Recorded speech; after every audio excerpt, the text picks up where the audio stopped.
It is now the present day, and his father has been gone for quite some time. Genesis is a young adult that deals with his grief by exploring ideas and written works that attempt to explain the purpose and meaning of life. With daily activities dedicated to pondering purpose, he begins to envision ways to maximize his own personal experience. He gradually picks up on the concept, life is what you make it, so make it meaningful. He thinks to himself, meaning won't come from wealth or fame.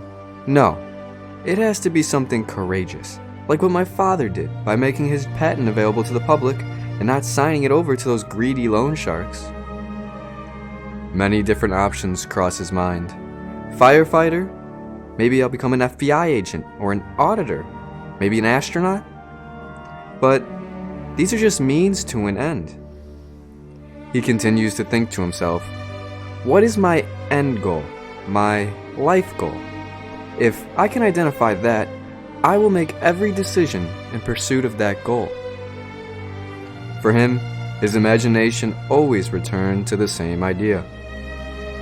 I want to spread fairness and freedom to people everywhere. This will be my life's purpose. He begins devising a plan and developing concrete steps to fulfill his vision. He does not know exactly how to do it, and that his plan will probably evolve over time. But thanks to his mother's encouragement, he quickly realizes that, right now, he needs to find a job. The economy in cyberspace, which is the country where Genesis lives, is seeing unprecedented growth, making it easy to find work. Given his love for mathematics as a child, passed down from his mother, he enters the real estate industry as an architect, designing affordable residential blocks in the city of blockchain for new families to live in.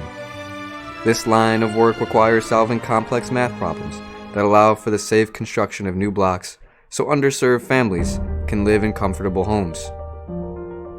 Once a block is created, it is broadcasted to all city residents and accepted by the city as a viable home for a family in need.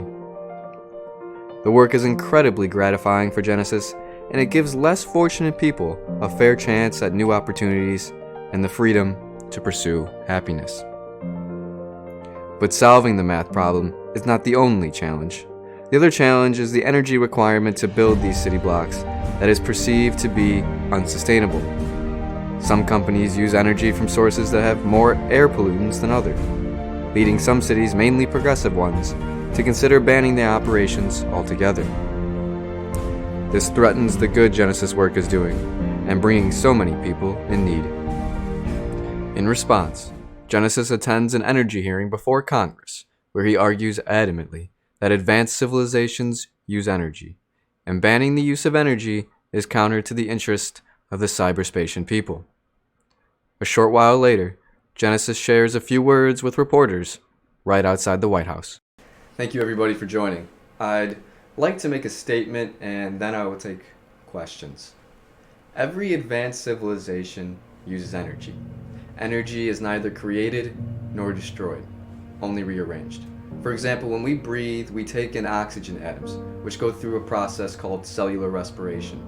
This process outputs carbon dioxide, which then flutters up into the atmosphere. So even our breathing contributes to climate change. Our climate models are unreliable at best. It's because the issue is multivariate, and we're dealing with so many variables it makes it impossible to reliably predict how and when the climate is going to change.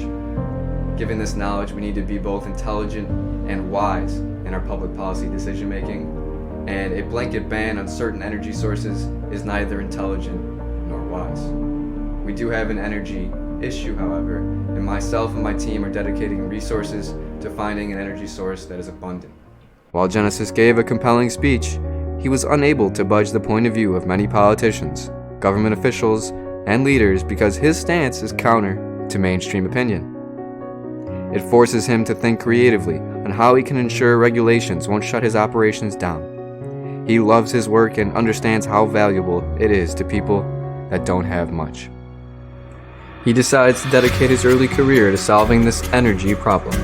Genesis identifies a remarkable way to utilize an old energy source that does not pollute the atmosphere and creates an abundance of energy. It is called nuclear, and it could operate far away from civilization while still being controlled and monitored remotely.